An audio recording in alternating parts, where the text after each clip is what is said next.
Chào mọi người, quay trở lại với chuyện của Linh. Nếu như mọi người theo dõi tin tức trong những ngày gần đây thì chắc chắn mọi người cũng đã nghe về chuyện rằng là khoảng hơn 20.000 du học sinh Việt Nam ở Mỹ đang có khả năng bị trục xuất về Việt Nam.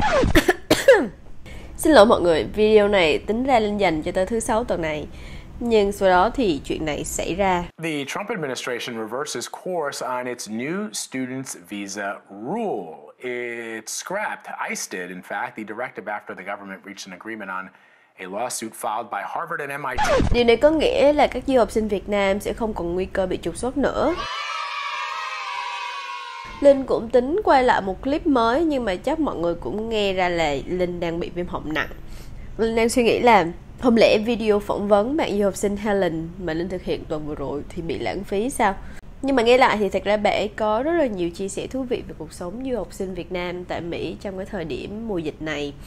Thôi thì mọi người cứ lắng nghe thử đi ha. Còn cái đoạn monologue siêu hay mà Linh đã nói thì bây giờ chắc cũng không dùng được luôn rồi.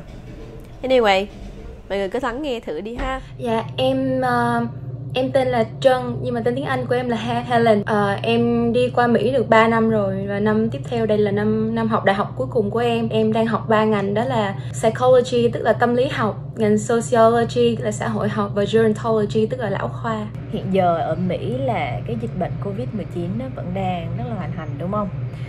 Cái chuyện sinh hoạt và đi học của em nó đã bị ảnh hưởng như thế nào từ cái đợt dịch? Từ cái đợt dịch đến nay thì cái việc học của em, cái sự ảnh hưởng lớn nhất là phải chuyển từ học trực tiếp, là được hỏi, được gặp bạn bè, rồi được gặp giáo sư của mình, rồi được có office hour đi hỏi bài các thứ, lại có resources của trường giống như là lab với lại thư viện. Thì bây giờ tất cả mọi thứ đều gói gọn ở trong tầm internet. Nhưng mà có nhiều lần mà tới lúc mà test hay là tới lúc mà kiểm tra thì nhà lại mất mạng, nên là lúc đó em phải xoay sở kiểu như 8 phương đó để mà năn nỉ giáo sư cho mở cho thêm thời gian để làm á, nên là cái đó thì cũng là một cái bất lợi. Thì ICE thì họ vừa mới ra regulation mới về cái việc đối với các học sinh quốc tế, du học sinh quốc tế có visa là F1 và M1. Em biết về cái regulation đó như thế nào?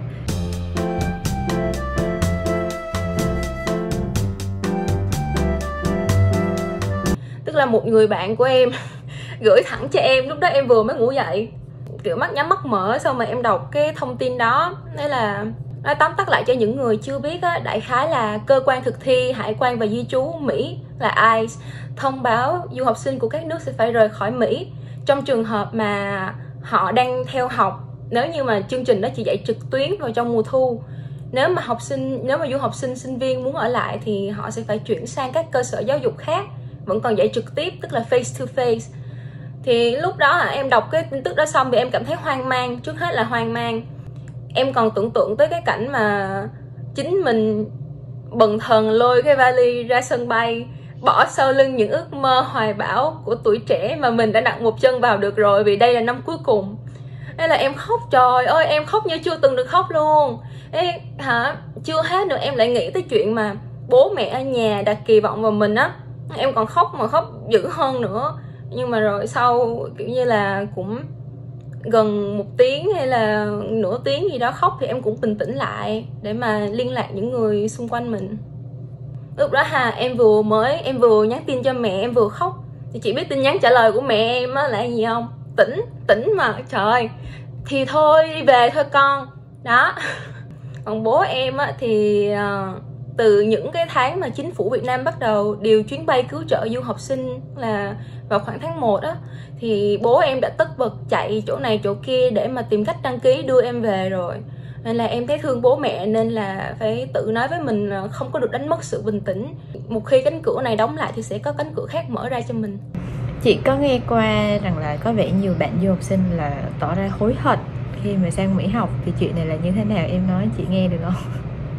Cái hối hận ở đây á, nhiều người nghe thì thấy nó hơi chói tai, nhưng mà cái hối hận ở đây không có phải ý nghĩa là các bạn có ý bài xích nước Mỹ, cũng như là mấy bạn ví von nước Mỹ như là một nơi không đáng sống. Mà hối hận ở đây có thể hiểu là mấy bạn đã đến đúng nơi nhưng mà sai thời điểm. Nhất là có nhiều em du học sinh mới vừa qua Mỹ lần đầu để mà chuẩn bị trải nghiệm việc xa nhà với những điều mới lạ như bạn bè mới nè, rồi nền giáo dục tân tiến của nước Mỹ. Thì tháng 1 mấy em vừa mới tới Mỹ, tháng 2 bùng dịch Covid, rồi tháng 3 trường đóng cửa. Các em ở nhà luôn. Đó là một trong những nguyên nhân chính dạo gần đây. Rồi còn thêm cái luật của cơ quan thực thi di trú và hải quan về việc trục xuất nữa, thì cũng làm cho mấy em nản lòng. Rồi chuyện bị kỳ thị cũng là một nhân tố, nhưng mà nhỏ thôi, cũng khiến mấy bạn chùng chân, ngại giao tiếp và cũng không muốn ở lại nước Mỹ. Nhiều bạn cũng có nói tới sự kỳ thị trong chính cộng đồng người Việt với nhau nữa chị. Ok, em nêu 2 cái ý mà chị rất là tò mò. Em nói là các bạn du học sinh bị kỳ thị, là bị kỳ thị bởi ai và bị kỳ thị như thế nào? Thì theo em á, những cô chú bác đi từ Việt Nam sang Mỹ ngay sau chiến tranh thì chắc là họ trải qua khoảng thời gian đau thương trong và sau chiến tranh, nên là có cái nhìn cũng không mấy thiện cảm với các bạn du học sinh. Du học sinh á, thì cũng có người này người kia, rồi có người đi qua đây thì trân trọng những gì họ đang có, giữ gìn bản sắc tốt đẹp của dân tộc mình như là sự lễ phép, rồi kính trên nhường dưới, thì em cũng thấy ít bị kỳ thị. Nhưng mà cũng có những học sinh, du học sinh là cậu ấm cô chiêu, coi trời bằng vung ở Việt Nam, đi qua đây thì cũng không phải chuyện hiếm. Nên là những hành động hay thái độ của họ có thể không vừa mắt với các cô chú lớn tuổi bên này. Rồi với lại vừa rồi ở trong các nhóm người Việt ở Mỹ chị, các bạn du học sinh chia sẻ một cái đường dẫn đến trang web của Nhà Trắng để thu thập chữ ký với mục đích là xin chính phủ xem xét lại điều luật của ICE. Rồi ngoài các cô chú bác thông cảm và thương các bạn du học sinh cho nên ký tên, thì cũng có nhiều cái bình luận rất là khó cảm luôn, như là tụi bay đi qua đây chủ yếu để ở lại rồi chạy cưới chứ có học hành gì đâu mà ở làm gì, rồi lại còn bị về là đáng rồi.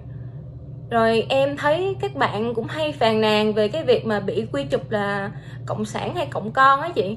Rồi bạn bè em cũng kể về những sự cố ở trong những cái cơ sở dịch vụ mà quản lý bởi người Việt. Bạn ấy, em chỉ nhớ đại khái là bạn ấy kể là bạn ấy đi ăn ở một nhà hàng Việt Nam, sau đó bạn đang giúp cho một người bạn đi cùng với bạn ấy điền một cái tờ thông tin gì đó, nhưng mà phải viết địa chỉ ở Việt Nam, cho nên là bạn ấy chỉ vào cái phần ghi thành phố ấy, bạn ấy nói là ở đây ghi là thành phố Hồ Chí Minh, tức là Hồ Chí Minh City nha. Thì tự nhiên chủ quán tắt nhạc ở trong quán, cái xong rồi nói ấy, kiểu như nói bóng nói gió, chị nói là trời ơi cái tên đang đẹp đang hay vậy tự nhiên để tên người nào vô chi vậy trời. Cái bạn nó kiểu như cũng nóng tính á, cho nên là cũng nói qua nói lại, hay là trả tiền xong đi về, hay là bạn nó chỉ kể em vậy thôi. Thì kể ra thì cũng có nhiều định kiến của hai phía dành cho nhau. Rồi nguồn cơn của sự kỳ thị trong chính cộng đồng người Việt thì bản thân em chỉ có thể mạo muội đoán là do khoảng cách thế hệ và khác biệt về văn hóa thôi. Và về cái chuyện mà bị kỳ thị bởi những phát ngôn bài ngoại của ngài tổng thống Donald Trump á, một lần tự nhiên em chỉ đang đi ngoài đường thôi, tức là em đang đi ngân hàng á chị, thì em thấy ở bên trong nhiều người quá nên là em đứng ở ngoài, em chờ tới lượt mình, hay là em đang cắm tai nghe vào, em đang nhìn trời nhìn đất nhìn mây, hay là một chiếc xe chạy vù qua tới chỗ em thì bắt đầu chậm xuống, hạ kiến xuống, nói hey I don't speak Ching Chong. Em kiểu trời ơi, em bị sốc chị, em bị sốc mà em đi về nhà cái xong mà em ngồi em khóc suốt buổi luôn. Cái thời điểm đưa ra cái đạo luật này nó hoàn toàn không hợp lý, không những là vì cái bệnh dịch toàn cầu mà với lại là các điểm nóng, các tin nóng về kỳ thị chủng tộc, thì những cái đạo luật này á bị rất nhiều người cho là khinh rẻ mạng sống, cũng như là cái sự ngầm chối bỏ vai trò khác của du học sinh trong nền kinh tế của Mỹ. Trước khi em sang Mỹ thì em nghĩ như thế nào về ông Donald Trump? Lúc đó em cũng ủng hộ Donald Trump, tại vì lúc mà ở Việt Nam khi đó em không có access được vào tờ BBC, The New York Times. Lúc đó những cái mà em có chỉ là qua những cái tờ tổng hợp thông tin giống như là và đã dịch rồi, giống như là Đại Kỷ Nguyên. Thì lúc đó bản thân em cũng nghiêng về cánh hữu nhiều hơn, vì lúc đó cái thông tin nó đưa ra về scandal của bà Hillary Clinton cũng như là xuất hiện hàng ngày. Những cái video cho thấy bà ấy không có hợp để làm vị một người tổng thống, kiểu như là ít ra cũng còn khỏe mạnh để mà còn đủ sức nói chuyện với người dân. Nhưng mà lúc đó quá nhiều video về việc bà ấy đứng không vững, rồi bà ấy bị các bệnh đường hô hấp, rồi bà ấy nhập viện. Nên là em nghĩ giữa hai người này thì ông Donald Trump sẽ là một vị tổng thống thích hợp hơn bà Hillary. Em đi qua Mỹ thì em nhận ra cái góc nhìn của em khi mà còn ở Việt Nam nó quá hạn hẹp. Sau này em đi qua Mỹ thì em mới biết được là đã từng có nhiều người ủng hộ Hillary Clinton tới như vậy. Thì em thấy nó có hai luồng ý kiến rõ rệt luôn, nhưng mà cái mà tiêm nhiễm vào đầu em á thì lại là chỉ về một phía thôi. Sau này em làm việc với một tờ báo ở Mỹ do các bạn trẻ thành lập. Em nói thật là cũng đừng có chỉ đọc mỗi tin tức từ báo của em, vì em cũng không chắc chắn đó là cái hướng mà mọi người muốn nhìn hay là đó là hướng đúng. Mà hãy nhìn một cách khái quát xong rồi tự đưa ra quyết định cho mình đâu mới là con đường sáng suốt để mà đi. Em nhớ em có học ở trong lớp tâm lý học của em á, là có một cái thí nghiệm là cho những người mà tình nguyện đi làm thí nghiệm đó ngồi ở trong một cái giảng đường, và chỉ có một người ở trong đó là người tình nguyện thôi, còn lại là diễn viên hết. Thì cái chuông báo cháy nó reo lên và tất cả những người diễn viên nó ngồi yên. Cho nên là dẫn đến việc là một người đó tuy có nhìn lên cái chuông báo cháy đó, có để ý, nhưng mà họ vẫn ngồi yên, họ vẫn sẽ không nói gì. Các bạn có thể là các bạn chưa có nhìn thấy được là cái nào là việc nên làm và cái nào là việc không nên làm. Nhưng mà sau một thời gian mà ở Mỹ, các bạn phải tự tập cái việc mà có chính kiến của riêng mình. Tại vì chưa chắc đám đông đã đúng. Chị nói với em là các bạn có thấy lạc lõng không? Thì em nói là có, các bạn sẽ thấy lạc lõng nếu như mà các bạn đi ngược lại với gia đình mình. Tại vì có thể trong những cái bữa ăn mà mọi người lôi chuyện chính trị lên nói, thì bây giờ bạn nói gì? Không lẽ người ta nói một hết rồi các bạn lại vô, bạn nói hai, đâu có được. Trong trường hợp này thì em nghĩ là im lặng là giải pháp tốt nhất. Im lặng và tự mình tìm ra là mình muốn làm gì và mình muốn hiểu về vấn đề gì, tự mình làm nghiên cứu thôi. Tại vì các bạn may mắn là các bạn đã đi du học và đang sống trong những đất nước được xem là tự do, thì các bạn cũng sẽ có access tới những cái nguồn tin khác so với những gì mà gia đình các bạn đang đọc. Thì cái việc mà các bạn lựa chọn những gì để đọc là chuyện của các bạn thôi. Sau khi mà em nghe được thông tin là chính quyền Tổng thống Donald Trump đã rút lại quyết định hủy bỏ visa du học sinh, ban đầu á, lúc em mới nghe thì em vẫn cảm thấy rất là hoang mang. Em cũng không dám tin là sự thật. Lý do tại sao em hoang mang? Em hoang mang là tại vì sau vài ngày suy nghĩ thì em cũng đã tập cho mình quen và dần chấp nhận với sự thật là mình có khả năng bị trục xuất rồi. Đến mức mà em phải lên các trang mạng xã hội, em thấy các bạn du học sinh cũng chia sẻ thông tin đó, thì lúc đó em mới biết được đó là sự thật. Tuy nhiên rất là vui, tại vì á, ba mẹ mình ít ra sẽ bớt được một phần nào đó sự lo lắng trong lòng. Thông báo đó đến với du học sinh tụi em như là một sự giải thoát vậy á. Du học sinh tránh được nguy cơ bị trục xuất nè, cũng như là bảo đảm hơn cho tình trạng sức khỏe của mình. Em tin nó cũng là sự giải thoát cho hàng trăm trường đại học trên khắp nước Mỹ.